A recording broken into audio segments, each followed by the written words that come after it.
Hi hello ನಮಸ್ಕಾರ ಸ್ನೇಹಿತರೆ, welcome back to poster. ಇವತ್ತು ನಾವು ರೀಸೆಂಟ್ ಆಗಿ ತಮಿಳ್ ಲ್ಯಾಂಗ್ವೇಜ್ ನಲ್ಲಿ ರಿಲೀಸ್ ಆದ ಮೂವಿ ಆರಾಧನಾ ಸ್ಟೋರಿನ ನೋಡೋಣ. ಸೊ ಇದೊಂದು ಹಾರರ್ ಟೈಪ್ ಮೂವಿ ಆಗಿದೆ. ಮೂವಿ ತುಂಬಾ ಇಂಟ್ರೆಸ್ಟಿಂಗ್ ಆಗಿರುತ್ತೆ. ವಿಡಿಯೋನ ಲಾಸ್ಟ್ ವರೆಗೆ ನೋಡಿ.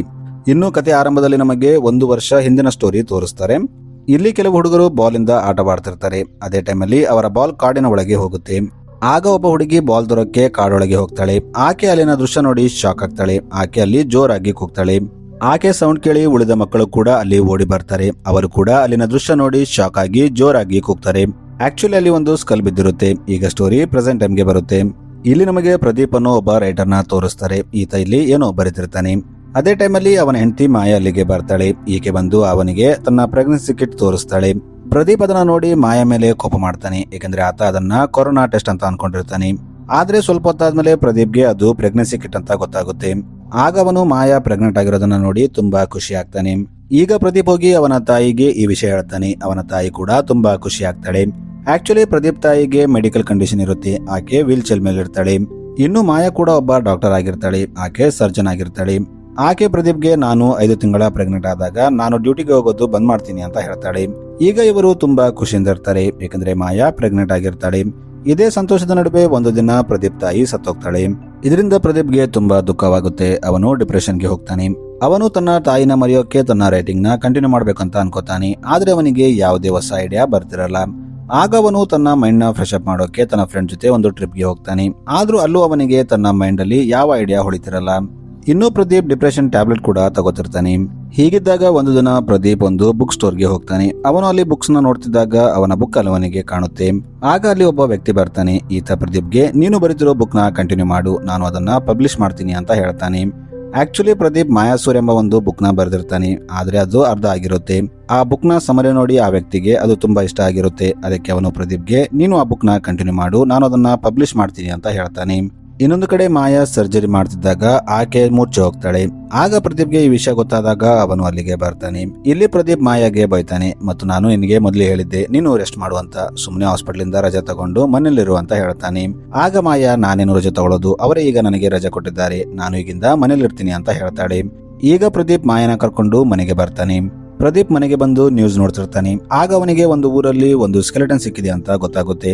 ಆಕ್ಚುಲಿ ಆ ಊರು ಮೂವಿ ಸ್ಟಾರ್ಟಿಂಗ್ ನಲ್ಲಿ ತೋರಿಸಿದ ಅದೇ ಊರಾಗಿರುತ್ತೆ. ಇನ್ನು ಆ ಊರಿನ ಹೆಸರು ಮಾಯಾಸೂರ್ ಆಗಿರುತ್ತೆ.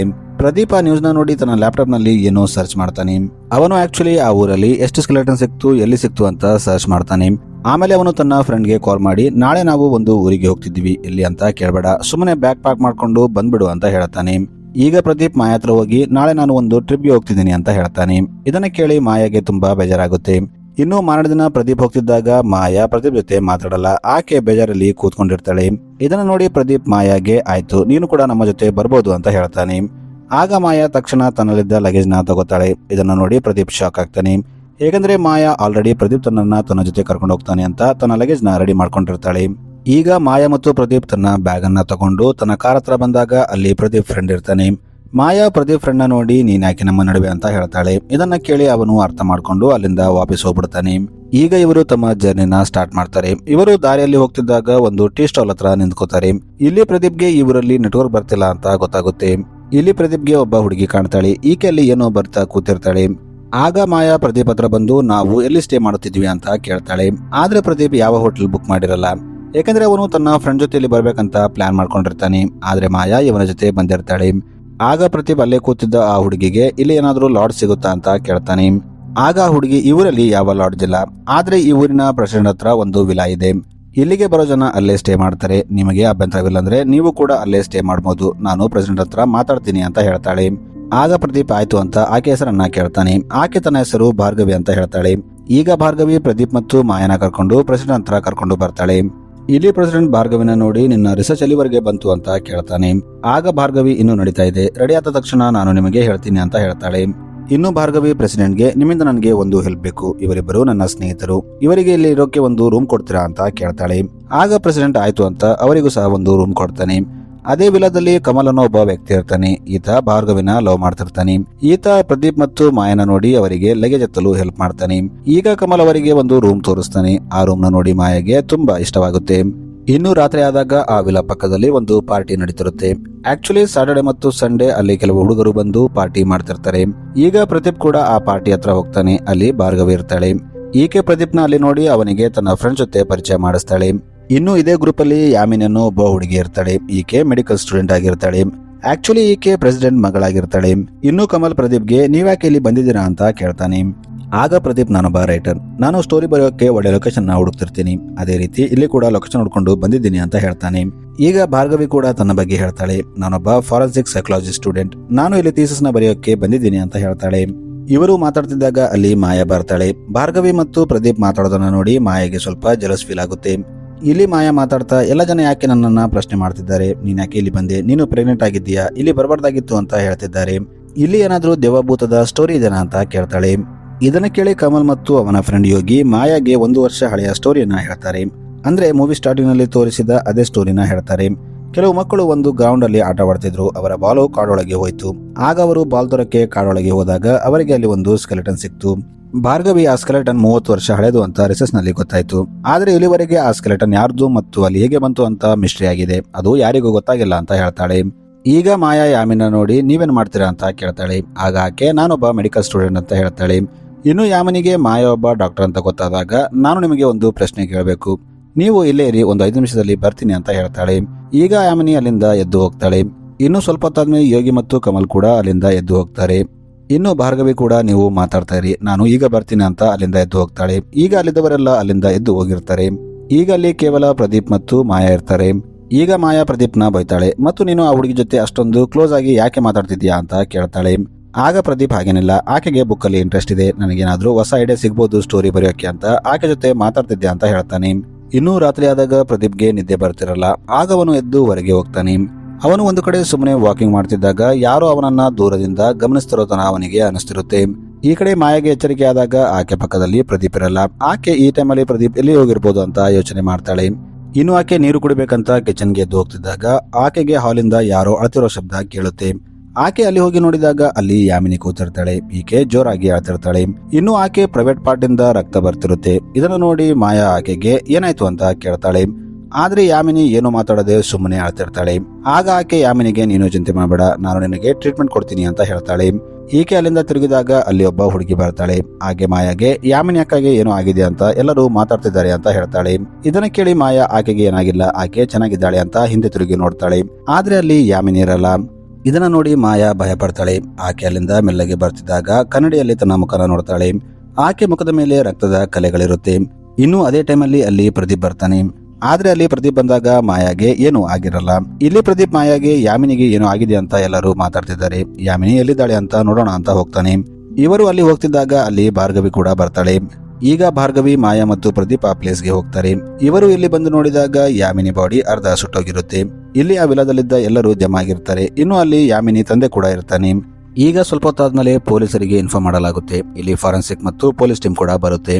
ಇಲ್ಲಿ ಪೊಲೀಸರು ಅಲ್ಲಿದ್ದ ಯಾಮಿನಿ ಫ್ರೆಂಡ್ಸ್ ನ ಎನ್ಕ್ವೈರಿ ಮಾಡ್ತಾರೆ. ಆಗ ಪೊಲೀಸರಿಗೆ ಯಾಮಿನಿಗೆ ಒಬ್ಬ ಬಾಯ್ ಫ್ರೆಂಡ್ ಇದ್ದ. ಇದು ಅವನ ತಂದೆಗೆ ಗೊತ್ತಾದಾಗ ಅವರ ನಡುವೆ ಜಗಳ ಆಗಿತ್ತು ಅಂತ ಗೊತ್ತಾಗುತ್ತೆ. ಈಗ ಎಲ್ಲ ಪ್ರೊಸೀಜರ್ ಮುಗಿದ ಮೇಲೆ ಯಾಮಿನಿ ಅಂತಿಮ ಸಂಸ್ಕಾರವನ್ನ ಮಾಡ್ತಿರ್ತಾರೆ. ಅದೇ ಟೈಮಲ್ಲಿ ಅಲ್ಲಿ ಯಾಮಿನಿ ಬಾಯ್ ಫ್ರೆಂಡ್ ಬರ್ತಾನೆ. ಈತ ಪೊಲೀಸರಿಗೆ, ಸರ್, ಯಾಮಿನಿ ತಂದೆಗೆ ನಮ್ಮ ಬಗ್ಗೆ ಮೊದಲೇ ಗೊತ್ತಾಗಿತ್ತು, ಅದಕ್ಕೆ ಆತನೇ ಯಾಮಿನಿನ ಕೊಂದಿರಬೇಕು ಅಂತ ಹೇಳ್ತಾನೆ. ಇದನ್ನು ಕೇಳಿ ಪೊಲೀಸ್ ಆತನಿಗೆ 2-3 ಏಟನ್ನು ಹೊಡೆದು ಅಲ್ಲಿಂದ ಕಳಿಸ್ಬಿಡ್ತಾನೆ. ಈಗ ಸೀನ್ ಪ್ರದೀಪ್, ಭಾರ್ಗವಿ, ಕಮಲ್ ಮತ್ತು ಯೋಗಿ ಕಡೆ ಶಿಫ್ಟ್ ಆಗುತ್ತೆ. ಇವರು ಒಂದು ಕಡೆ ಕೂತು ಯಾಮಿನಿ ಬಗ್ಗೆ ಮಾತಾಡ್ತಿರ್ತಾರೆ. ಅದೇ ಟೈಮಲ್ಲಿ ಅಲ್ಲಿ ಒಬ್ಬ ಚಾಯ್ ಮಾರುವ ಹುಡುಗ ಬರ್ತಾನೆ.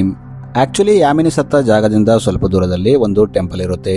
ಆಗ ಪ್ರದೀಪ್ ಆ ಚಾಯ್ ಮಾರುವ ವ್ಯಕ್ತಿಗೆ ಆ ಟೆಂಪಲ್ ಯಾವ ದೇವರದು ಅಂತ ಕೇಳ್ತಾನೆ. ಆಗ ಆ ಚಾಯ್ ಮಾರುವ ಹುಡುಗ, ಆ ಟೆಂಪಲ್ ಯಾವುದು ಅಂತ ನನಗೆ ಗೊತ್ತಿಲ್ಲ, ಆದ್ರೆ ತುಂಬಾ ವರ್ಷಗಳ ಕೆಳಗೆ ಅದರ ಮುಂದೆ ಒಂದು ಬಲಿಯನ್ನ ಕೊಡಲಾಗ್ತಿತ್ತು ಅಂತ ಹೇಳ್ತಾನೆ. ಇನ್ನು ಆ ಟೆಂಪಲ್ ಅಲ್ಲಿ ಬಲಿ ಕೊಡುವಾಗ ಊರಲ್ಲಿ ಪ್ರೆಗ್ನೆಂಟ್ ಮಹಿಳೆಯರು ಮತ್ತು ಮಕ್ಕಳು ಮಿಸ್ ಆಗ್ತಿದ್ರು. ಊರಿನ ಜನ ಆ ಪ್ರೆಗ್ನೆಂಟ್ ಮಹಿಳೆಯನ್ನ ಹುಡುಕೋಕೆ ಹೋದಾಗ ಅವರಿಗೆ ಆ ಟೆಂಪಲ್ ಕಂಡಿತು. ಅವರು ಅದನ್ನ ಕ್ಲೋಸ್ ಮಾಡಿಸಿದ್ರು ಅಂತ ಹೇಳ್ತಾನೆ. ಈಗ ಭಾರ್ಗವಿ ಕೂಡ ತಾನು ಮಾಡಿದ ರಿಸರ್ಚ್ ಬಗ್ಗೆ ಹೇಳ್ತಾಳೆ. 17ನೇ ಶತಮಾನದಲ್ಲಿ ನಮ್ಮ ದೇಶದಲ್ಲಿ ಥೆಗೀಸ್ ಎಂಬ ಒಂದು ಗ್ರೂಪ್ ಇತ್ತು. ಅವರು ತಮ್ಮ ದೇವತೆಗಳಿಗೋಸ್ಕರ ಜನರ ಬಲಿಯನ್ನ ಕೊಡ್ತಿದ್ರು. ಇನ್ನು 1830ರಲ್ಲಿ ಗೌರ್ಮೆಂಟ್ ಆ ಗ್ರೂಪ್ ನಲ್ಲಿದ್ದ ಜನರನ್ನ ಕೊಲ್ಲೋಕೆ ಸ್ಟಾರ್ಟ್ ಮಾಡಿತ್ತು. ಆಗ ಅದರಲ್ಲಿ ಕೆಲವರು ಅಲ್ಲಿಂದ ಓಡಿ ಹೋಗಿದ್ರು. ಇನ್ನು ಕೆಲವರು ಗೌರ್ಮೆಂಟ್ ಕೈಯಲ್ಲಿ ಸಿಕ್ಕು ಸತ್ತೋದ್ರು. ಅದರಲ್ಲಿ ಉಳಿದ ಕೆಲವರು ಬಂದು ಇದೇ ಊರಲ್ಲಿ ಸೆಟ್ಲ್ ಆಗಿದ್ರು ಅಂತ ಹೇಳ್ತಾಳೆ.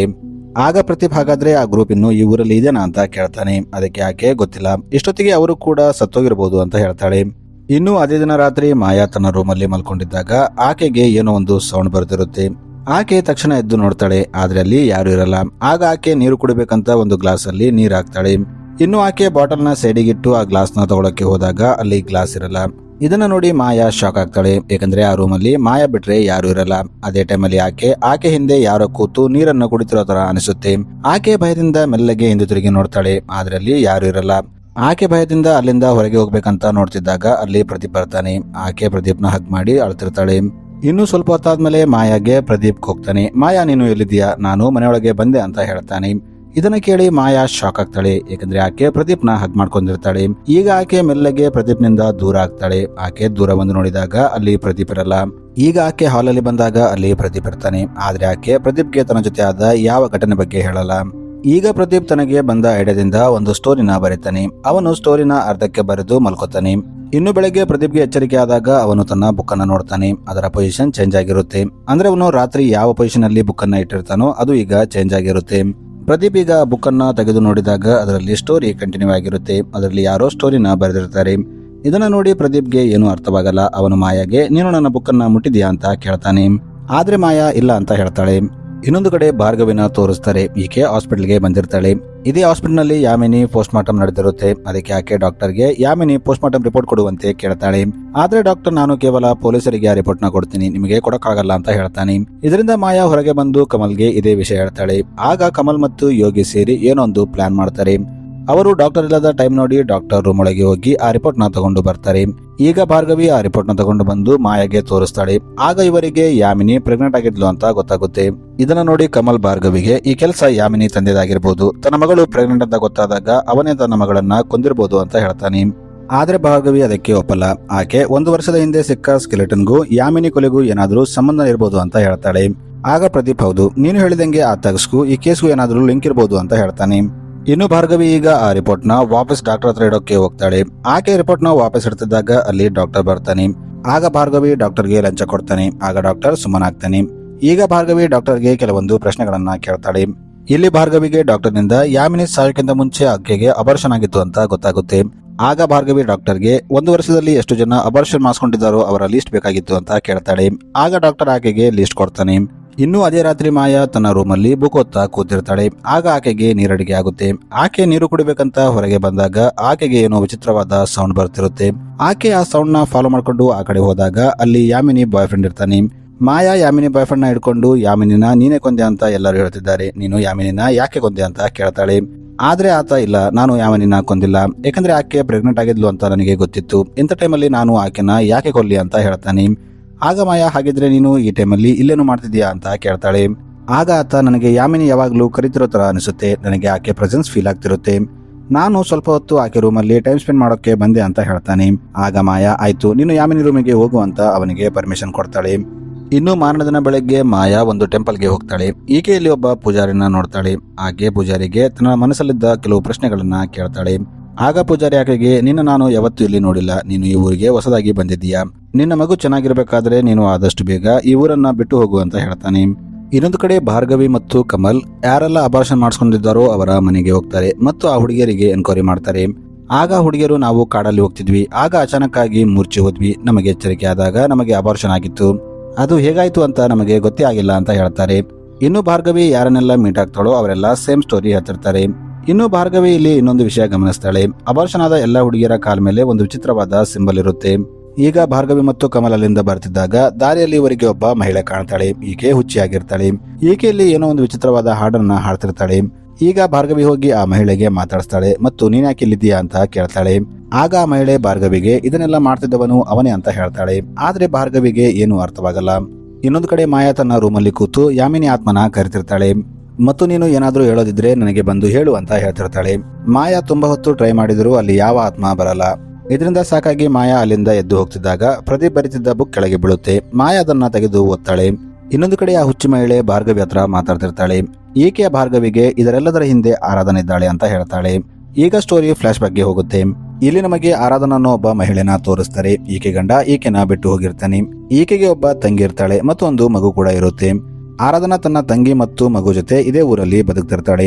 ಆರಾಧನಾ ಊರಲ್ಲಿ ಮಕ್ಕಳಿಗೆ ಡೆಲಿವರಿ ಮಾಡೋ ಕೆಲಸ ಮಾಡ್ತಿರ್ತಾಳೆ. ಅದರಿಂದ ಬಂದ ಹಣದಿಂದ ತನ್ನ ತಂಗಿ ಮತ್ತು ತನ್ನ ಮಗುನ ಸಾಕ್ತಿರ್ತಾಳೆ. ಇನ್ನು ಇದೇ ಊರಲ್ಲಿ ಧರ್ಮಲಿಂಗ ಎಂಬ ಒಬ್ಬ ಪ್ರೆಸಿಡೆಂಟ್ ಇರ್ತಾನೆ. ಈತನಿಗೆ ಆರಾಧನ ಮೇಲೆ ಕಣ್ಣಿರುತ್ತೆ. ಈತ ಆರಾಧನೆಗೆ ನೀನು ಎಷ್ಟು ದಿನ ಅಂತ ಒಬ್ಬಳೇ ಇರ್ತೀಯ, ನೀನು ನನ್ನ ಜೊತೆ ಇರು, ನಾನು ನಿನಗೆ ಬೇಕಾದ ಹಣದ ಸಹಾಯ ಮಾಡ್ತೀನಿ ಅಂತ ಹೇಳ್ತಾನೆ. ಆದ್ರೆ ಆರಾಧನಾ ಅದಕ್ಕೆ ಒಪ್ತಿರಲ್ಲ. ಇದನ್ನ ಕೇಳಿ ಧರ್ಮಲಿಂಗಂಗೆ ತುಂಬಾ ಕೋಪ ಬರುತ್ತೆ. ಅವನು ಆರಾಧನೆಗೆ ಬುದ್ಧಿ ಕಲಿಸ್ಬೇಕಂತ ಅನ್ಕೋತಾನೆ. ಒಂದು ದಿನ ಆರಾಧನಾ ತನ್ನ ಮನೆಯಲ್ಲಿ ಮಲ್ಕೊಂಡಿದ್ದಾಗ ಆಕೆ ಡೋರ್ನ ಯಾರೋ ನಾಕ್ ಮಾಡ್ತಾರೆ. ಆಕೆ ಹೊರಗೆ ಬಂದು ನೋಡಿದಾಗ ಅಲ್ಲಿ ಒಬ್ಬ ಹುಡುಗಿ ಇರ್ತಾಳೆ. ಆರಾಧನಾ ಆ ಹುಡುಗಿಗೆ ಈ ಟೈಮಲ್ಲಿ ನೀನು ಇಲ್ಲೇನು ಮಾಡ್ತಿದ್ಯಾ ಅಂತ ಕೇಳ್ತಾಳೆ. ಆಕ್ಚುಲಿ ಆ ಹುಡುಗಿ ಪ್ರೆಗ್ನೆಂಟ್ ಆಗಿರ್ತಾಳೆ. ಇದನ್ನ ಕೇಳಿ ಆರಾಧನೆಗೆ ಶಾಕ್ ಆಗುತ್ತೆ. ಆ ಹುಡುಗಿ ಆರಾಧನೆಗೆ ನನಗೆ ಅಬಾರ್ಷನ್ ಮಾಡುವಂತೆ ಹೇಳ್ತಾಳೆ. ಆಗ ಆರಾಧನಾ ಆಕೆಗೆ ಇದಕ್ಕೆ ಯಾರು ಕಾರಣ ಅಂತ ಕೇಳ್ತಾಳೆ. ಆಕೆ ಧರ್ಮಲಿಂಗ ಅಂತ ಹೇಳ್ತಾಳೆ. ಇನ್ನು ನಾನು ಇದನ್ನ ಮನೆಯಲ್ಲೂ ಕೂಡ ಹೇಳೋಕ್ಕಾಗಲ್ಲ, ಧರ್ಮಲಿಂಗ ವಿರುದ್ಧ ಹೋಗೋಕ್ಕಾಗಲ್ಲ, ಯಾಕಂದ್ರೆ ಅವನು ತುಂಬಾ ಪವರ್ಫುಲ್ ಅಂತ ಹೇಳ್ತಾಳೆ. ಆರಾಧನಾ ಆ ಹುಡುಗಿ ಪರಿಸ್ಥಿತಿನ ಅರ್ಥ ಮಾಡ್ಕೊಂಡು ಆಕೆಗೆ ಅಬಾರ್ಷನ್ ಮಾಡ್ತಾಳೆ ಮತ್ತು ಆಕೆ ಪೀಟಸ್ನ ತನ್ನ ಮನೆಯಲ್ಲಿ ಸ್ಟೋರ್ ಮಾಡಿ ಇಟ್ಕೊಳ್ತಾಳೆ. ಈಗ ಮಾರದಿನ ಬೆಳಗ್ಗೆ ಆರಾಧನಾ ಧರ್ಮಲಿಂಗಂ ಹತ್ರ ಹೋಗ್ತಾಳೆ ಮತ್ತು ಅವನ ಜೊತೆ ಚೆನ್ನಾಗಿ ಮಾತಾಡ್ತಾಳೆ. ಇನ್ನು ರಾತ್ರಿ ಆದಾಗ ಆರಾಧನಾ ಮತ್ತು ಊರಿನ ಕೆಲವು ಮಹಿಳೆಯರು ಒಂದು ಕಡೆ ಸೇರ್ತಾರೆ. ಇವರು ಯಾರೆಲ್ಲ ಹುಡುಗಿಯರಿಗೆ ಅಬಾರ್ಷನ್ ಮಾಡಿದ್ರು ಅವರ ಪೀಟಸ್ನ ತಗೊಂಡು ಬಂದು ಒಂದು ವಿಚಿತ್ರವಾದ ರಿಚುವಲ್ ನ ಮಾಡ್ತಿರ್ತಾರೆ. ಇದನ್ನೆಲ್ಲ ದೂರದಲ್ಲಿ ನಿಂತಿದ್ದ ಒಬ್ಬ ಮಹಿಳೆ ನೋಡ್ತಾಳೆ. ಇದು ಅದೇ ಹುಚ್ಚ ಮಹಿಳೆ ಆಗಿರ್ತಾಳೆ. ಆ ಮಹಿಳೆ ಹೋಗಿ ಧರ್ಮಲಿಂಗಂಗೆ ಇದೇ ವಿಷಯ ಹೇಳ್ತಾಳೆ. ಆಗ ಧರ್ಮಲಿಂಗಂ ಊರಿನ ಜನರನ್ನ ಒಟ್ಟಿಗೆ ಸೇರಿಸಿಕೊಂಡು ಆರಾಧನಾ ಹತ್ರ ಹೋಗ್ತಾನೆ. ಇಲ್ಲಿ ಧರ್ಮಲಿಂಗಂ ಆ ಮಹಿಳೆಯರನ್ನ ಕಟ್ಟಿ ಹಾಕ್ತಾನೆ ಮತ್ತು ಅವರ ಮೇಲೆ ಪೆಟ್ರೋಲ್ ಹಾಕಿ ಅವರಿಗೆ ಬೆಂಕಿ ಹಾಕಿ ಸುಟ್ಬಿಡ್ತಾನೆ. ಆರಾಧನಾ ಅವರಿಗೆ ನೀವು ಅನ್ಕೊಂಡಂಗೆ ನಾವು ಏನು ಮಾಡ್ತಿಲ್ಲ ಅಂತ ಹೇಳೋಕೆ ಟ್ರೈ ಮಾಡ್ತಾಳೆ. ಆದ್ರೆ ಊರವರು ಕೇಳದೆ ಅವರನ್ನ ಸುಟ್ಬಿಡ್ತಾರೆ. ಇನ್ನು ಇದು ಆರಾಧನಾ ತಂಗಿಗೆ ಗೊತ್ತಾದಾಗ ಆಕೆ ಆರಾಧನಾ ಮಗನನ್ನ ಎತ್ಕೊಂಡು ಆ ಊರು ಬಿಟ್ಟು ಓಡೋಗಿರ್ತಾಳೆ. ಇನ್ನು ಇದನ್ನ ಧರ್ಮಲಿಂಗಂಗೆ ಹೇಳಿದ ಆ ಮಹಿಳೆ ಇದನ್ನೆಲ್ಲ ನೋಡಿ ಅಲ್ಲಿಂದ ಓಡ್ತಿರ್ತಾಳೆ. ಆಕೆ ಓಡ್ತಿದ್ದಾಗ ಕೆಳಗೆ ಬಿದ್ದು ಆಕೆ ತಲೆಗೆ ಗಾಯವಾಗುತ್ತೆ. ಆ ಗಾಯದಿಂದಾಗಿ ಆಕೆ ಹುಚ್ಚಿಯಾಗಿರ್ತಾಳೆ. ಈಗ ಸ್ಟೋರಿ ಪ್ರೆಸೆಂಟ್ ಟೈಮ್ಗೆ ಬರುತ್ತೆ. ಆ ಹುಚ್ಚ ಮಹಿಳೆ ಇದೆಲ್ಲ ಸ್ಟೋರಿ ಭಾರ್ಗವಿಗೆ ಹೇಳ್ತಿರ್ತಾಳೆ. ಇನ್ನೊಂದು ಕಡೆ ಮಾಯಾ ಕೂಡ ಆ ಬುಕ್ಕಲ್ಲಿ ಇದೇ ಸ್ಟೋರಿನ ಓದ್ತಿರ್ತಾಳೆ. ಆ ಟೈಮಲ್ಲಿ ಅಲ್ಲಿ ಇನ್ನೊಂದು ಘಟನೆ ಆಗಿರುತ್ತೆ. ಒಬ್ಬ ಮಹಿಳೆ ಬೆಂಕಿ ಹಚ್ಕೊಂಡು ಅಲ್ಲಿಂದ ಕಾಡೊಳಗೆ ಓಡೋಗಿರ್ತಾಳೆ. ಇದನ್ನೆಲ್ಲ ಪ್ರದೀಪ್ ತನ್ನ ಬುಕ್ಕಲ್ಲಿ ಬರ್ಕೊಂಡಿರ್ತಾನೆ. ಇನ್ನು ಪ್ರದೀಪ್ ಬುಕ್ಕಲ್ಲಿ ಒಂದು ಸೀಕ್ರೆಟ್ ಸಿಂಬಲ್ ನ ಕೂಡ ಮಾಡಿರ್ತಾನೆ. ಇದೇ ಸಿಂಬಲ್ ನ ಆ ಅಬಾರ್ಷನ್ ಆದ ಹುಡುಗಿಯರ ಕಾಲ್ ಮೇಲೆ ಇರುತ್ತೆ. ಇನ್ನು ಮಾಯಾ ರೂಮ್ ಅಲ್ಲಿ ಕೂಡ ಒಂದು ಕಬೋರ್ಡ್ ಇರುತ್ತೆ. ಆ ಕಬೋರ್ಡ್ ಮೇಲೂ ಸೇಮ್ ರೀತಿಯ ಸಿಂಬಲ್ ಇರುತ್ತೆ. ಮಾಯಾ ಅದನ್ನ ಮುಟ್ಟಕ್ಕೆ ಹೋದಾಗ ಅಲ್ಲಿ ಒಂದು ಸೀಕ್ರೆಟ್ ಡೋರ್ ಓಪನ್ ಆಗುತ್ತೆ. ಮಾಯಾ ಒಳಗೆ ಹೋಗಿ ನೋಡಿದಾಗ ಅಲ್ಲಿ ಆರಾಧನಾ ಮತ್ತು ಆಕೆ ಮಗು ಫೋಟೋ ಇರುತ್ತೆ. ಆಗ ಮಾಯಾಗೆ ಹಾಗಿದ್ರೆ ಇದು ಆರಾಧನಾ ರೂಮ್ ಅಂತ ಅರ್ಥವಾಗುತ್ತೆ. ಅದೇ ಟೈಮಲ್ಲಿ ಅಲ್ಲಿ ಪ್ರದೀಪ್ ಬರ್ತಾನೆ. ಮಾಯಾ ಪ್ರದೀಪ್ಗೆ ನೀನು ಬರೆದ ಆ ಬುಕ್ ನಾನು ಓದಿದೆ, ಅಷ್ಟಕ್ಕೂ ಆ ಸ್ಟೋರಿ ನಿನಗೆ ಹೇಗೆ ಗೊತ್ತಾಯ್ತು, ನೀನೇ ಯಾಮ್ನಿನ ಕೊಂದಿದ್ಯಾ ಅಂತ ಕೇಳ್ತಾಳೆ. ಆಗ ಪ್ರದೀಪ್ ಇಲ್ಲ, ನಾನು ಆಕೆನ ಕೊಂದಿಲ್ಲ, ಆ ಕೊಲೆಗೂ ನನಗೂ ಏನು ಸಂಬಂಧ ಇಲ್ಲ ಅಂತ ಹೇಳ್ತಾನೆ. ಇನ್ನು ಆರಾಧನಾ ನನ್ನ ತಾಯಿ, ನನ್ನ ಸಾಕಿದವಳು ನನ್ನ ಆಂಟಿ. ಆಕೆ ಸಾಯಕ್ಕಿಂತ ಮುಂಚೆ ನಿನ್ನ ರಿಯಲ್ ತಾಯಿ ಹೆಸರು ಆರಾಧನಾ ಮತ್ತು ನಾವು ಈ ಊರಲ್ಲಿ ಇದ್ವಿ ಅಂತ ಹೇಳಿದ್ಲು ಅಂತ ಹೇಳ್ತಾನೆ. ಆಗ ಪ್ರದೀಪ್ ತನ್ನ ಬಗ್ಗೆ ನಿಜ ತಿಳ್ಕೊಳ್ಳೋಕೆ ಈ ಊರಿಗೆ ಬಂದಿರ್ತಾನೆ. ಇನ್ನು ಪ್ರದೀಪ್ ಆರಾಧನೆಗೆ ನಾನು ಇಲ್ಲಿ ಬಂದಾಗಿನಿಂದ ನನ್ನ ಜೊತೆ ವಿಚಿತ್ರವಾದ ಘಟನೆಗಳು ನಡೀತಾ ಇದೆ. ನಾನು ಸ್ಟೋರಿ ಬರಿತಾ ಕೂತಿದ್ದಾಗ ನನಗೆ ಅಚಾನಕ್ಕಾಗಿ ಬ್ಲಾಕ್ಔಟ್ ಆಗುತ್ತೆ ಮತ್ತು ನಾನು ಕಣ್ಣು ತೆರೆದು ನೋಡಿದಾಗ ಬುಕ್ಕಲ್ಲಿ ಏನೋ ಒಂದು ಸ್ಟೋರಿ ಬರೆದಿರುತ್ತೆ. ಆ ಸ್ಟೋರಿ ನನಗೆ ಗೊತ್ತಿಲ್ಲ. ಇನ್ನು ನಾನು ಅವಾಗವಾಗ ಕಣ್ಣು ತೆಗೆದಾಗ ಬೇರೆ ಪ್ಲೇಸಲ್ಲಿ ಇರ್ತೀನಿ ಅಂತ ಹೇಳ್ತಾನೆ. ಇದೇ ರೀತಿ ನಾನು ಒಂದು ದಿನ ಕಣ್ಣು ತೆರೆದಾಗ ಈ ರೂಮಲ್ಲಿದ್ದೆ. ಈ ರೂಮಲ್ಲಿ ನನಗೆ ನನ್ನ ತಾಯಿ ಬಗ್ಗೆ ಎಲ್ಲ ವಿಷಯ ಗೊತ್ತಾಯ್ತು ಅಂತ ಹೇಳ್ತಾನೆ.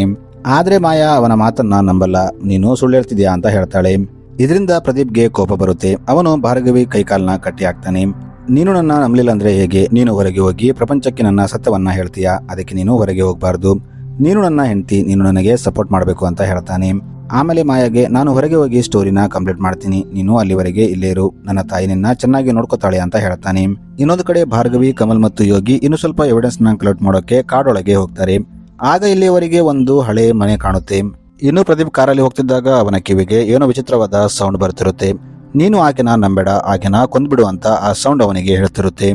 ಈ ಕಡೆ ಕಮಲ್, ಯೋಗಿ ಮತ್ತು ಭಾರ್ಗವಿ ಆ ಕಾಡಲ್ಲಿದ್ದ ಮನೆ ಒಳಗೆ ಹೋದಾಗ ಅವರ ಹಿಂದೆ ಅವರನ್ನ ಯಾರೋ ಫಾಲೋ ಮಾಡ್ತಿರೋ ತರ ಅನಿಸುತ್ತೆ. ಸೊ ಈ ಮೂವಿ ಯಾವುದೇ ಕನ್ಕ್ಲೂಷನ್ ಕೊಡದೆ ಎಂಡ್ ಆಗುತ್ತೆ. ಈ ಮೂವಿಯ ಪಾರ್ಟ್ 2 ಕೂಡ ಬರ್ಬೋದು. So thanks for watching.